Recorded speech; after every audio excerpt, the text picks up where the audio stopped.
Alright, so I'm here to talk about some of the environmental, social, and economic impacts of reintroducing wolves to Yellowstone.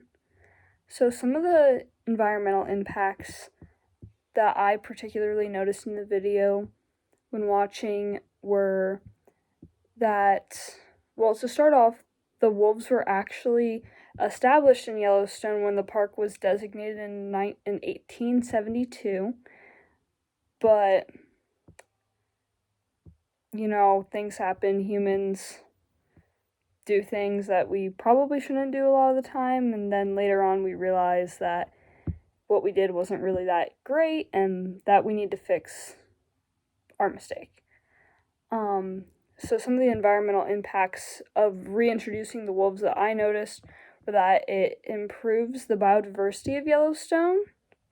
It has a huge impact on the food chain because the wolves are added back in. So, for example, the wolves, one of their main food sources is the elk, and the elk eat the aspen trees, and I think also they might have some willow trees there that they eat. So, reintroducing the wolves helped balance the population of elk and aspen and other trees that the elk or other plants that the elk might eat.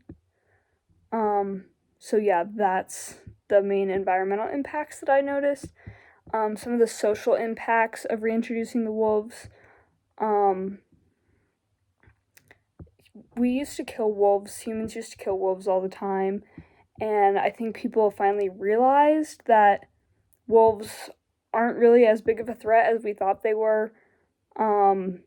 It's really cool in Yellowstone to see the impact of restoring the wolves to the area. And wolves kind of stand as like a symbol for what we lost in that environment, and now that we've reintroduced them, we can see all the things coming back that we lost. And then the economic impacts of reintroducing the wolves are, now that the wolves are being reintroduced, a lot more people are going to Yellowstone to see and support the reintroduction of the wolves. So that would be increased tourism for Yellowstone. So that means Yellowstone will be making more money, which will then in turn boost the local economies of the cities around Yellowstone. That's all I have to say.